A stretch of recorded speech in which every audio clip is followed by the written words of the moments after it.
Namaskar and pranam to all of you. Again, I am coming back to my channel Asit Governmental Guru. Let's compete. Today, I will discuss same POS Act 2013, the Sexual Harassment of Women at Workplace, Prevention, Prohibition and Redressal Act 2013. It is part 5. In this part, I will discuss 15 MCQs and also I will explain section 16 to section 23 because already I uploaded 4 parts and already I covered up to section 15. So today I will discuss section 16 confidentiality, section 17 penalty for breaching confidentiality, section 18 right to appeal, section 19 the duties of the employer, section 20 duties and powers of the district officer, section 21 committee to submit annual report, section 22 employer to include information in annual report, section 23 appropriate government to monitor implementation and maintain data.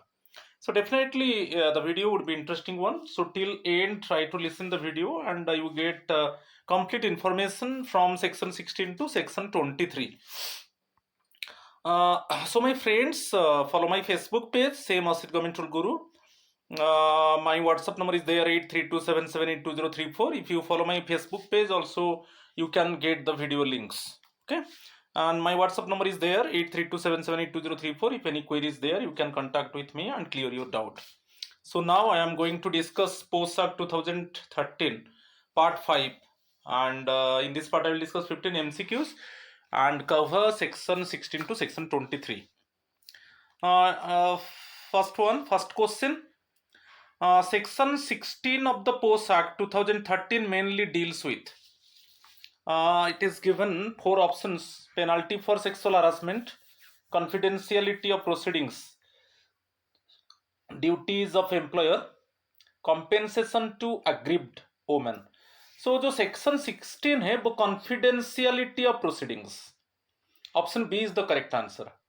Section 16 post act का section 16 ये बोल रहा है कि जो भी जो aggrieved female employee है कि चार्ज ऑफिसर है कि विटनेसेस है कि यानी कॉन्सिलिएशन हुआ, सपोज कुछ सेटलमेंट हो गया, बेसिकली अग्रीव्ड वुमेन रिक्वेस्ट किया कि जो भी में क्लेम किया उसको सॉर्ट आउट कर दिया जाए, तो कॉन्सिलिएशन है कि कोई रिपोर्ट के ऊपर जो भी ये सब कॉन्फिडेंस रहना चाहिए. Okay, so only general public में जाएगा कि ठीक जस्टिस मिला, मगर other information like address of aggrieved women, कि any information about aggrieved women, कि any information about charge officer, कि any information about witnesses, it should not be disclosed. ये कॉन्फिडेंशियल होना चाहिए. तो उसको भी डिस्कस करेंगे आगे में. तो option B is the correct answer. Question number 2. Under section 16, the following details shall not be published or made known to the public, press or media. 4 options: identity and address of aggrieved woman, identity and address of respondent, identity of witnesses and details of inquiry, all of the above. तो section 16 वही बोल रहा है कि जो aggrieved women है, जो aggrieved female employee है, चाहे उसका आइडेंटिटी एड्रेस उसको डिस्क्लोज नहीं करना चाहिए. बेसिकली जो रेस्पोंडेंट वो चार्ज ऑफिसर है उसका भी एड्रेस आइडेंटिटी डिस्क्लोज नहीं होना चाहिए. कि जो विटनेसेस है उनका भी आइडेंटिटी डिस्क्लोज नहीं होना चाहिए. कि जो इंक्वायरी का जो डिटेल्स है वो भी डिस्क्लोज नहीं होना चाहिए. ये सब सीक्रेट रहना चाहिए, सब कॉन्फिडेंशियल रहना चाहिए.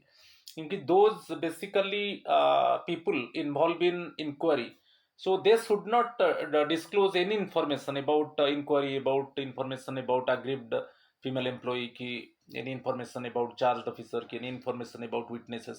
तो यहाँ पर जो ऑप्शन है, option D is the correct answer. Option D is the correct answer, right. चलो सेक्शन 16 को डिस्कस करेंगे. ये बहुत इंपॉर्टेंट है. रूल पोजीशन बहुत इंपॉर्टेंट है. Rule section 16 of the post act 2013 deals with confidentiality. तो मेन रूल बोल रहा है कि all details of A complaint such as the complaint itself, the identity of the woman, respondent means charge officer, witnesses, details of conciliation or inquiry, recommendations of the internal committee or local committee, and the action taken by the employer or district officer cannot be shared with the public, media or press. ये जो total information about the aggrieved female employee, उसका address identity, charge officer address identity, witnesses address identity, कि any inquiry information, inquiry details, right? कि any action initiated by the employer on charged officer. So all these things should not be disclosed to the public, media or press. अभी clear, ये बहुत important है, उसको confidential रखना चाहिए कि those actually basically in government departments की in private department those are involve in inquiry including employer, okay, they should not disclose any information in regarding to the inquiry, in regarding to the identity and addresses of aggrieved female employee or charged officer or any witnesses, they should not disclose, right? उसका यहाँ पर दे दिया why, क्यों इसको disclose नहीं किया जाएगा? तो to protect the dignity, privacy and safety of the aggrieved women and witnesses, ठीक है? It should not be disclose because जो डिग्निटी है उसको जो अग्रीव्ड फीमेल एम्प्लॉय का उसका dignity, it means the department must keep the dignity of the aggrieved female employee कि any private matter की safety of the aggrieved female employee and witnesses. तो basically बहुत इंपॉर्टेंट है dignity, privacy and safety. For that purpose actually any information about inquiry, any information about the aggrieved female employee, it should not be disclosed. Exception क्या है कि information can be shared in the public domain only in a general way, like stating that justice was delivered but without revealing any personal details. हाँ, public में ये declare होगा कि justice in right way actually justice was delivered, but any information, name, address or anything related to the inquiry could not be disclosed. ठीक है? तो ये जो कॉन्फिडेंशियलिटी बहुत इंपॉर्टेंट, पोजीशन रूल, पोजीशन को आप एम्फसाइज कीजिए, ठीक है? Question number 3, which of the following statements correctly reflects the relationship between section 16 and section 17? तो सेक्शन 16 है कॉन्फिडेंशियल रिलेटेड है, ओके, डिटेल्स में एक्सप्लेन किया कॉन्फिडेंशियलिटी के ऊपर. और सेक्शन 17 यदि कॉन्फिडेंशियलिटी में ब्रीच होता है, actually those people involve in inquiry, if they disclose any information means they disclose any inquiry detail, कि एनी इंक्वायरी इंफॉर्मेशन, कि any action initiate by the employer, कि addresses and identity of the aggrieved female employee, कि addresses and identity of the charge officer, कि witnesses, if they disclose it, then definitely according to the service rule disciplinary proceeding would be initiated against them, ठीक है? तो ये section 16 है, confidentiality breach नहीं होना चाहिए. सेक्शन 17 यदि कॉन्फिडेंशियलिटी ब्रीच होगा तब डिसिप्लिनरी एक्शन इनिशिएट होगा. ये तो आपको आंसर मिल जाएगा. तो section 16 defines confidentiality while section 17 provides penalties for its breach. Section 16 second option A है, Section 16 imposes penalties while Section 17 clarifies exceptions. Both Section 16 and Section 17 only apply to the aggrieved women. Section 16 applies to inquiry officers while Section 17 applies to employers only. ठीक है, option A correct one.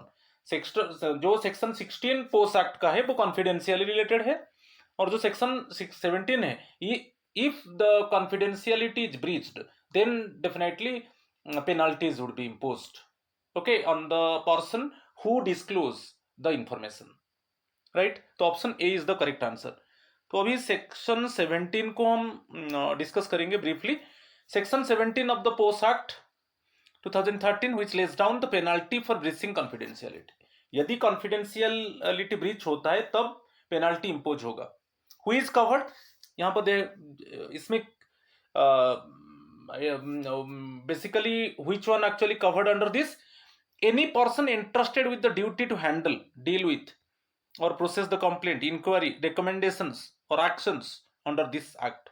जो भी person involve है, चाहे inquiry में involve है, recommendations में involve है, कंप्लेंट में इन्वॉल्व है, कि जो इस तरीके का केस को हैंडल कर रहे हैं और those persons deal with this cases, यदि वो जो मेंबर्स है, include members of the internal committee जो इंटरनल कमिटी आईसीसी होता है, इंटरनल कंप्लेंट कमिटी मेंबर्स होते हैं, कि लोकल कंप्लेंट कमिटी मेंबर्स होते हैं, कि एम्प्लॉयर होता है, खुद मालिक होता है, और एनी अथॉरिटी, यदि इस रिलेटेड मैटर में कोई भी सपोज कॉन्फिडेंशियल मैटर को वो ब्रीच करते हैं, कि कॉन्फिडेंशियल मैटर को डिस्क्लोज करते हैं, then definitely disciplinary action would be initiated against them. It means penalties definitely would be imposed. ठीक है. What is prohibited? कि if such a person reveals or publishes confidential information like identity of the aggrieved domain, witnesses or details of proceedings, it is violation of section 16.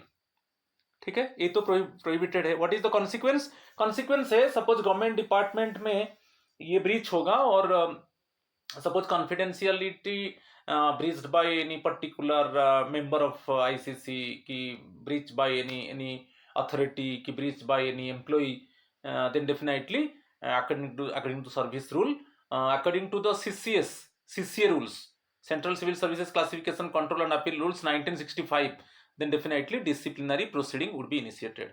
और other cases में जहां पर service rules, systematic service rules नहीं है, तो उसमें जो भी पोस्ट एक्ट में इंफॉर्मेशन दिया गया है उस तरीके से उनके ऊपर पेनल्टीज होगा. तो वही है, what is the consequence? The violator will face a penalty as per the service rules of the organisation they belong to. For government employees departmental rules, for others और कंपनी रूल्स, जो भी rules है. ठीक है. Question number 4, an appeal under section 18 of the post act must be preferred within. Appeal कर सकते हैं. Suppose जैसे आपको मैं बोल रहा हूं कि कौन अपील कर सकता है? अग्रीव्ड फीमेल एम्प्लॉय अपील कर सकता है. सपोज चार्ज ऑफिसर के ऊपर कोई पेनल्टी लगा, तो वो सपोज इंक्वायरी रिपोर्ट सबमिट हो गया, और सबमिट होने के बाद उसको इंफॉर्मेशन दिया गया कि आपके ऊपर ये पेनल्टी लगेगा, तो वो अपील कर सकता है. सपोज इस केस में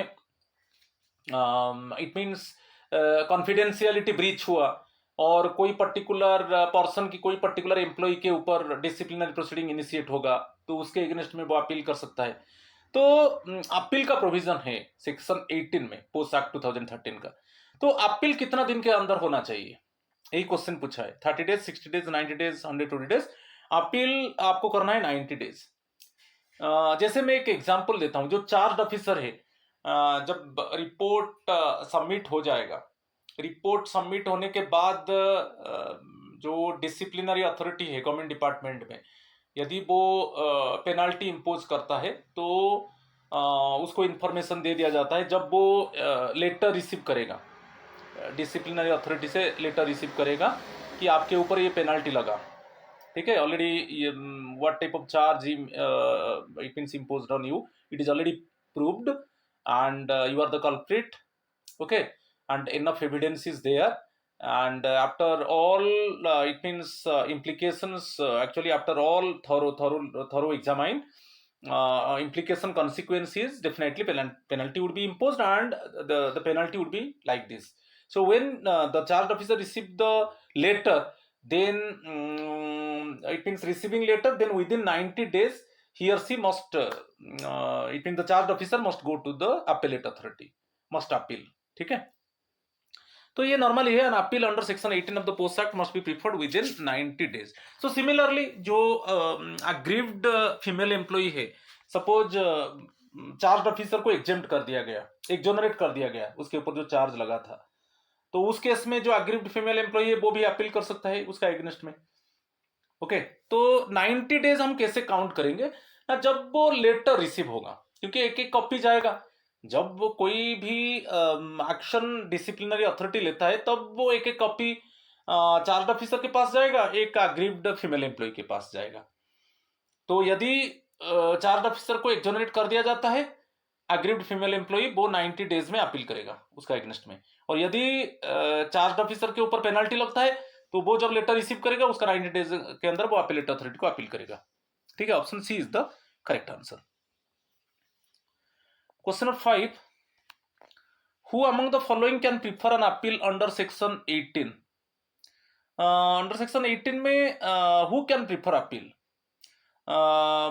aggrieved woman, the respondent it means accused, a person penalised under section 17, section 17 यही बोल रहा है कि जो कॉन्फिडेंशियलिटी है वो ब्रीच होगा। यदि जो जो पर्सन कॉन्फिडेंशियलिटी को ब्रीच करेगा उसके ऊपर पेनल्टी लगेगा। और any person affected by non implementation of recommendations, जो भी सपोज आईसीसी रिकमेंड किया, सपोज कोई पर्सन उसको कंप्लाई नहीं किया, कि लोकल कमेटी कोई रिकमेंड किया, ठीक है, उसको ठीक से कोई पर्सन कंप्लाई नहीं किया, तो उस केस में भी पेनल्टी लगेगा। तो ये सब केस में अपील कर सकते हैं, ठीक है। Option D is the correct answer. Agreed domain कर सकता है, यदि एक्जोनेट चार्ज ऑफिसर को एक्जोनेट कर दिया गया तो वो अपील करेगा। और अक्यूज्ड जो चार्ज ऑफिसर है, यदि उसको पेनल्टी उसके ऊपर लगा तो वो अपील करेगा। और यदि कोई पर्सन सपोज सेक्शन 16 जो कॉन्फिडेंशियलिटी को ब्रीच किया उसके ऊपर पेनल्टी लगेगा, सो उसके अगेंस्ट में वो अपील करेगा। और यदि इंटरनल कंप्लेंट कमेटी हो कि लोकल कंप्लेंट कमेटी हो, यदि वो कुछ रिकमेंडेशन करते हैं और कोई पर्सन उसको कंप्लाई नहीं करता है, तो उस केस में वो पर्सन के ऊपर पेनल्टी लगेगा, तो उसके अगेंस्ट में वो अपील करेगा। तो ये सभी केस में अपील हो सकता है। तो अपील जो है पोस्ट एक्ट 2013 वो सेक्शन 18 में है अपील, ठीक है। तो option D is the correct answer. तो सेक्शन 18 को देखेंगे, ये section 18 of the post act 2013 which deals with the right to appeal. Who can appeal?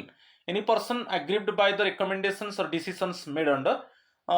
तो आप जानते हो कि सेक्शन 13 जो है इंक्वायरी रिपोर्ट सबमिट होता है, ठीक है। जब इंक्वायरी खत्म हो जाएगा तो 10 डेज के अंदर inquiry authority submit report to the disciplinary authority, ठीक है। और जब डिसिप्लिनरी अथॉरिटी रिपोर्ट रिसीव करेगा उसका 60 डेज के अंदर वो उसके ऊपर एक्शन लेगा, ठीक है। प्रीवियस वीडियोस में मैं एक्सप्लेन किया था।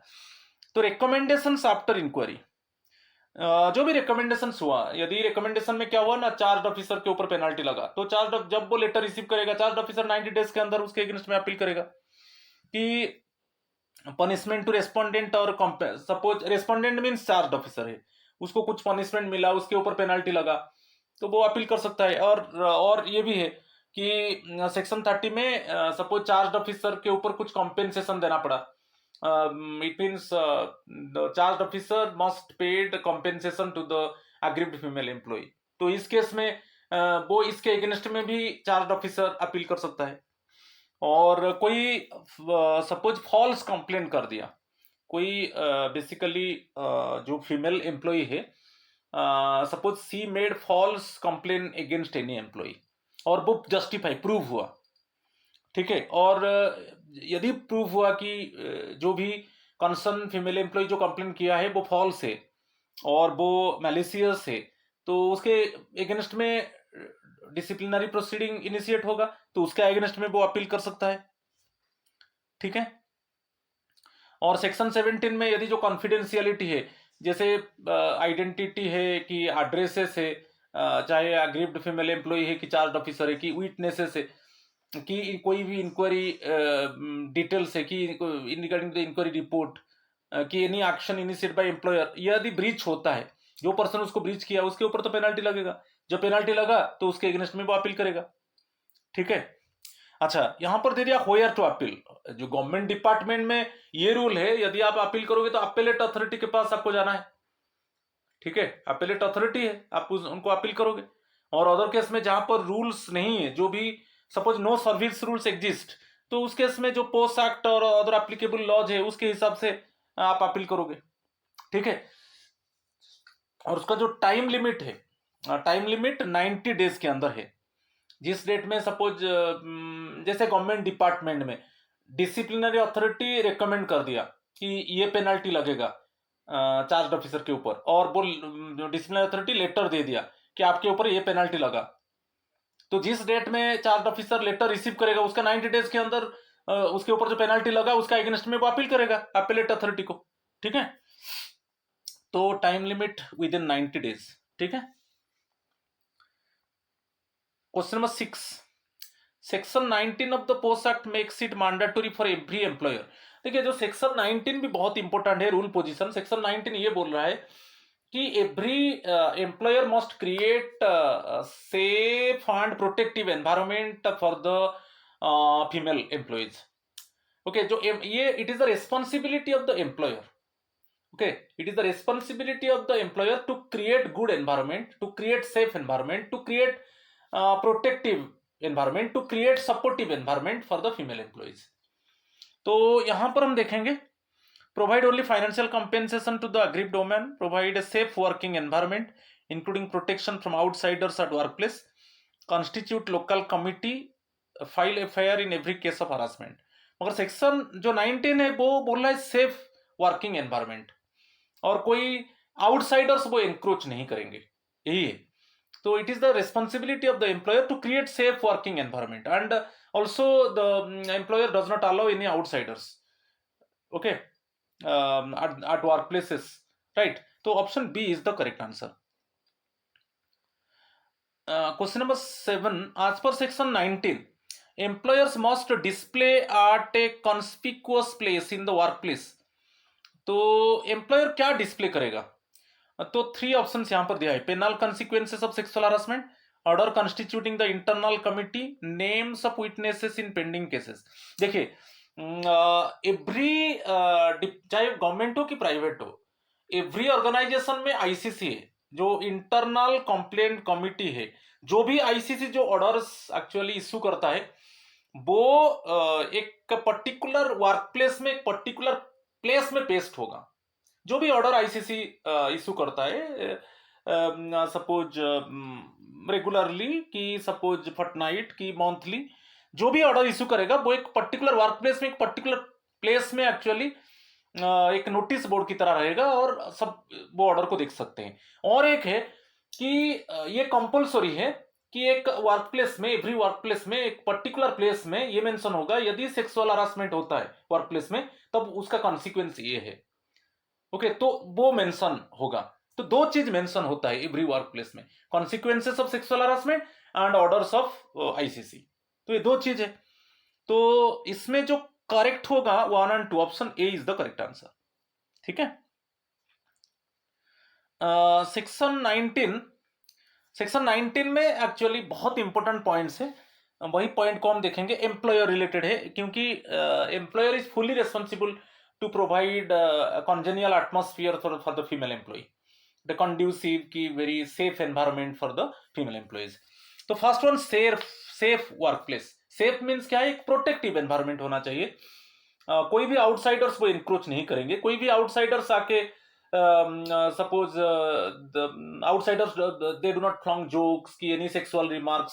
ओके, तो फीमेल एम्प्लॉइज डिस्प्ले इंफॉर्मेशन, अभी मैं बताया 2 चीज इंफॉर्मेशन सभी समय डिस्प्ले होगा एवरी वर्क प्लेस में, consequences of sexual harassment.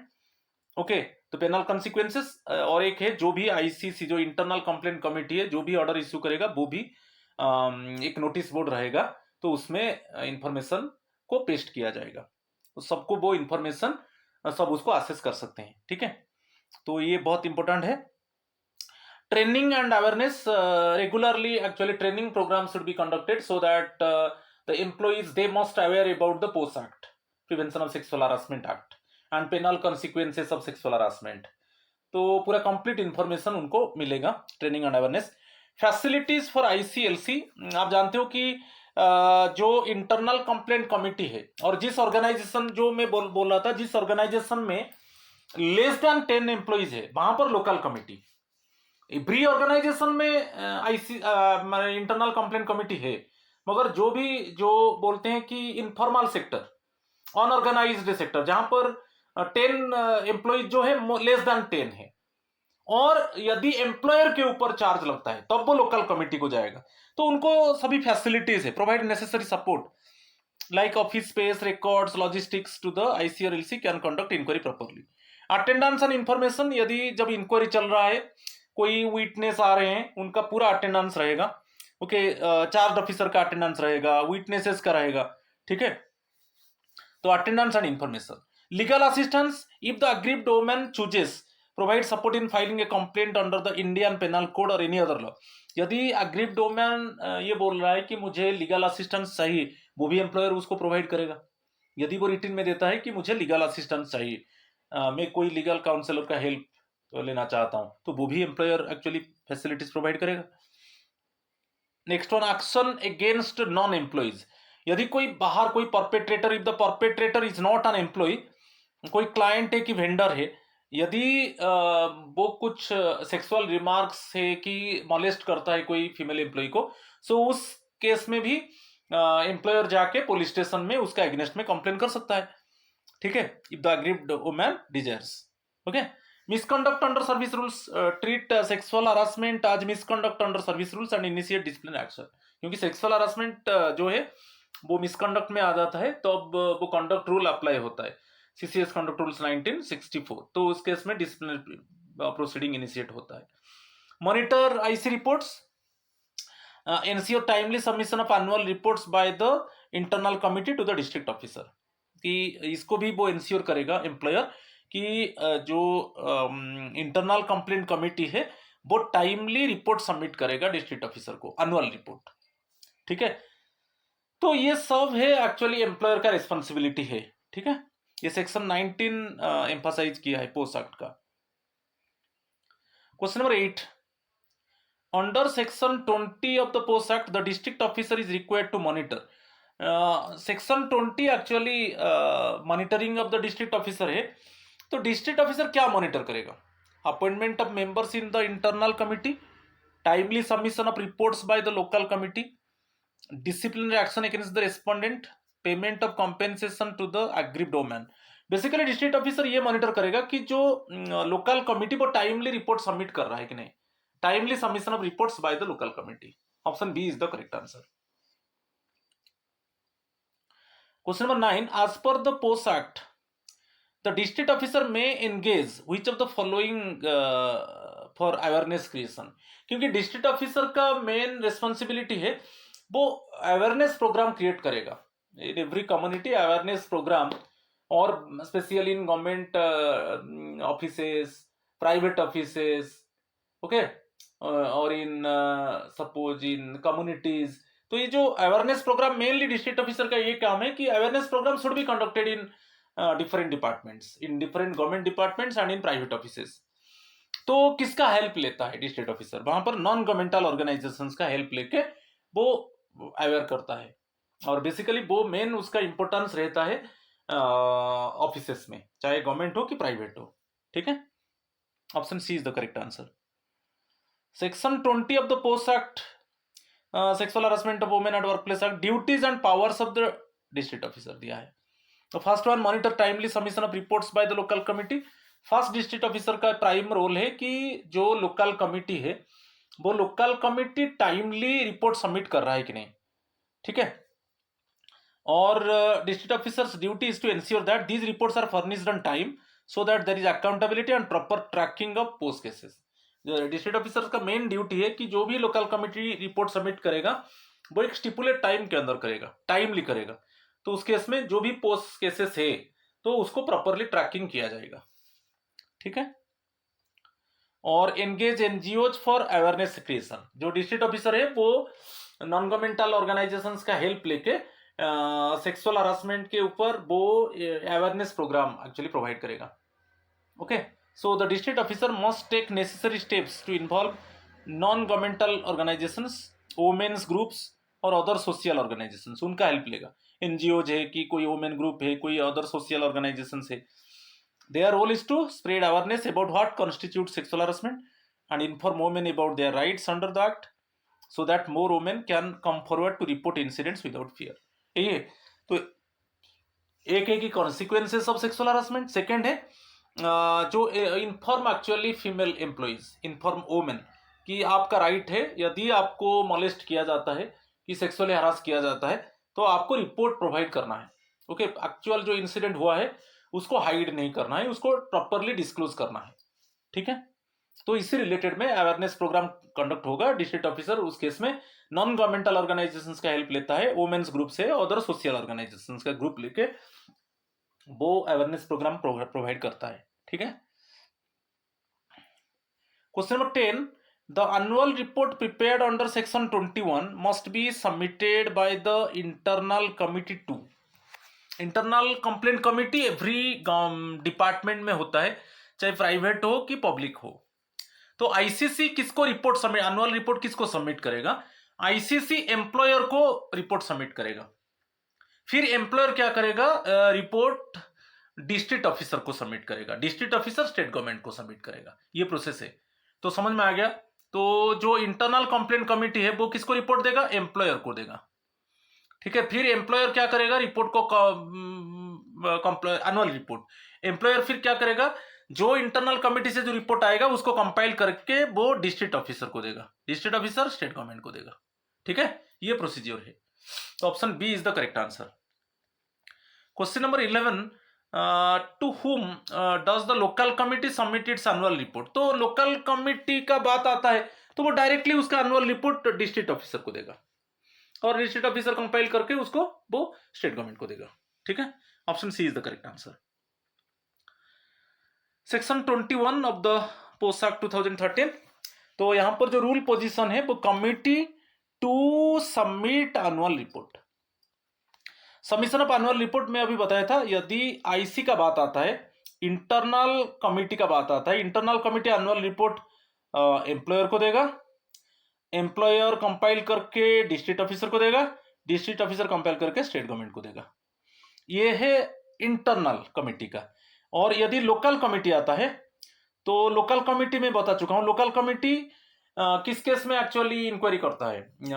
Basically unorganised sector, in those sector basically less than 10 workers are there, and when the basically charge impose on employer, तो उस केस में लोकल कमिटी के पास जाएगा। तो local committee उसका annual report district officer को देगा और डिस्ट्रिक्ट ऑफिसर उसको कंपाइल करके स्टेट गवर्नमेंट को देगा।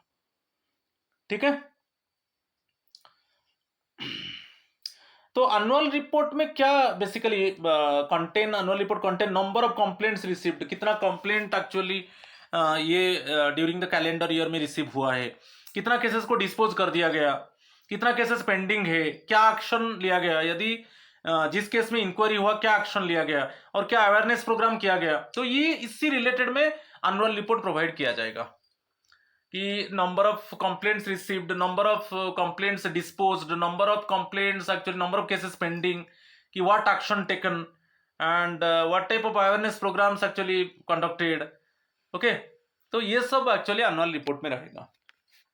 ठीक है, रोल ऑफ डिस्ट्रिक्ट ऑफिसर, तो मैं अभी बताया था, यदि जो डिपार्टमेंट्स है चाहे प्राइवेट और गवर्नमेंट, वो कंपाइल कर वो एनुअल रिपोर्ट एम्प्लॉयर को देंगे, एम्प्लॉयर डिस्ट्रिक्ट ऑफिसर को, और डिस्ट्रिक्ट ऑफिसर उसको कंपाइल करके स्टेट गवर्नमेंट को देता है।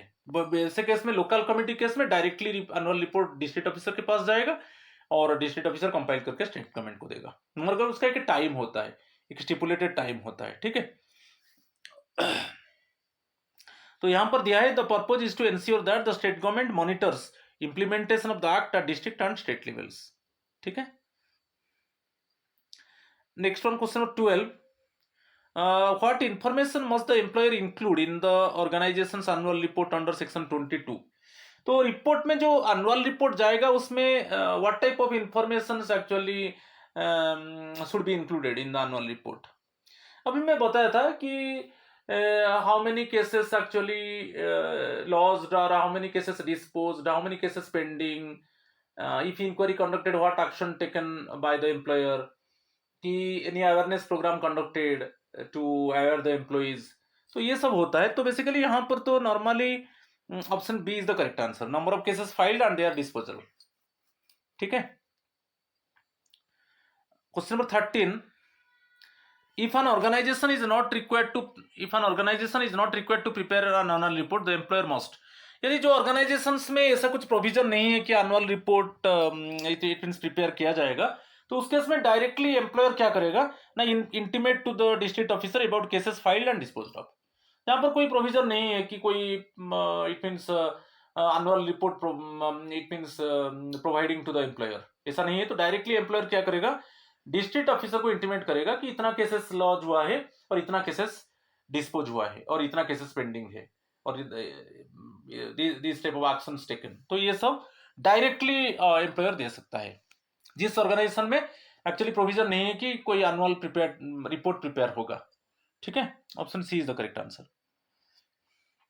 Question number 14, Section 22 of the Post Act primarily imposes reporting obligations on district officer, employer, internal committee, state government. तो primarily imposes reporting obligations on the employer, क्योंकि report annual report मैं बता चुका हूं, जो डिपार्टमेंट होता है चाहे गवर्नमेंट हो प्राइवेट हो, आईसी से जाएगा एम्प्लॉयर को और एम्प्लॉयर कंसोलिडेट करेगा रिपोर्ट को, एम्प्लॉयर कंसोलिडेट करके वो रिपोर्ट को वो डिस्ट्रिक्ट ऑफिसर को देगा, फिर डिस्ट्रिक्ट ऑफिसर क्या करेगा ना स्टेट गवर्नमेंट को देगा। तो मेन रेस्पॉन्सिबिलिटी ओब्लिगेशन से एम्प्लॉयर, ठीक है। तो आईसीसी से एम्प्लॉयर के पास जाएगा, एम्प्लॉयर वो रिपोर्ट को कंसोलिडेट करके वो डिस्ट्रिक्ट ऑफिसर को देगा, फिर डिस्ट्रिक्ट ऑफिसर स्टेट गवर्नमेंट को सबमिट करेगा, ठीक है। तो यहां पर जो है option B is the correct answer. और यहां पर section 22 of the post act 2013, employer to include information in annual report, तो एनुअल रिपोर्ट में ये इंक्लूड होता है number of cases, sexual harassment cases filed and number of cases disposed of, ठीक है। तो एक स्टिपुलेट टाइम के अंदर एम्प्लॉयर्स का ड्यूटी है वो कलेक्ट करेगा, इंटरनल कंप्लेंट कमेटी से रिपोर्ट कलेक्ट करेगा और उसको कंसोलिडेट करके डिस्ट्रिक्ट ऑफिसर को प्रोवाइड करेगा और डिस्ट्रिक्ट ऑफिसर फिर कंसोलिडेट करके स्टेट गवर्नमेंट को देगा, ठीक है। और जहां पर एनुअल रिपोर्ट प्रिपेयर नहीं होता है, जो ऑर्गेनाइजेशन में एनुअल रिपोर्ट नहीं होता है, तो वहां पर directly employer intimate to the district officer in regarding to the number of cases lost, की number of cases disposed of, की number of cases pending, ठीक है। चलो आज का लास्ट क्वेश्चन है section 15, question number 15, section 23 of the post act places the responsibility of monitoring the implementation of the act. ये जो बेसिकली जो prevention of sexual harassment act 2013 है, उसका जो गाइडलाइंस है, उसका जो रूल्स है, क्या प्रॉपरली वो इंप्लीमेंट हो रहा है कि नहीं, जो डिफरेंट सेक्शन है उसका प्रॉपरली इंप्लीमेंट हो रहा है कि नहीं, ये किसका रिस्पॉन्सिबिलिटी है, वही क्वेश्चन पूछा है। District officer, employer, appropriate government, internal committee. यहाँ पर जो है option C is the correct answer. Appropriate government का रिस्पॉन्सिबिलिटी है कि वो चेक करेगा जो डिफरेंट सेक्शन है पोस्ट एक्ट का, कि वो प्रॉपरली इंप्लीमेंट हो रहा है कि नहीं, जो पोस्ट एक्ट 2013 का जो भी गाइडलाइंस है उसका प्रॉपरली इंप्लीमेंट किया जा रहा है कि नहीं। तो option C is the correct answer. उसी रिलेटेड में है section 23, related to the appropriate government to monitor implementation and maintain data, ठीक है। तो ये कॉमन चीज दिया है, चाहे अप्रोप्रिएट गवर्नमेंट मीन सेंट्रल हो स्टेट हो, तो डिपेंडिंग अपॉन द एस्टेब्लिशमेंट उनका रिस्पॉन्सिबिलिटी है कि वो पोस्ट एक्ट का जो भी गाइडलाइंस है उसको प्रॉपरली इंप्लीमेंट किया जाएगा डिफरेंट सबऑर्डिनेट ऑफिसेस में, ओके। तो checking whether employers, committees, district officers are fulfilling their duties under the act और नॉट, ठीक है। और इसमें मेंटेन डाटा, ये डाटा बहुत इंपॉर्टेंट है। Number of cases of sexual harassment filed at work places, number of cases disposed of, तो उसको भी अप्रोप्रिएट गवर्नमेंट देखेगा। सपोज सेंट्रल गवर्नमेंट डिपार्टमेंट है तो वो चेक करेगा, तो उसके पास डिफरेंट ऑफिसेस से डाटा आ जाएगा, डिफरेंट सबऑर्डिनेट ऑफिसेस से, वो उसको कंसोलिडेट करेगा, उससे उसको पता चल जाएगा कि उसका डिपार्टमेंट में कितना सेक्सुअल हरासमेंट केसेस फाइल हुआ है और कितना डिस्पोज हुआ है। तो this ensures accountability at a larger level and helps in assessing how effective the act is in practice. तो आज जो सेक्शन था, मैं सेक्शन 16 टू सेक्शन 23 डिस्कस किया, मेरा 5th पार्ट था, और एक पार्ट रहेगा और कुछ मिसलेनियस प्रोविजंस है, तो पूरा पोस्ट एक्ट कवर होगा, क्योंकि मेरा जो वीडियोज है उसमें एक्सप्लेनेशन है डिफरेंट सेक्शंस का और एमसीक्यूज है। So please, my friends, please subscribe my channel, share my channel, like my channel, so that you can get notification for upcoming videos. And please subscribe my channel. Definitely in subsequent time, posting time, I will release good videos related to the service rules. So आज इतना ही है. Thank you and namaskar to all of you.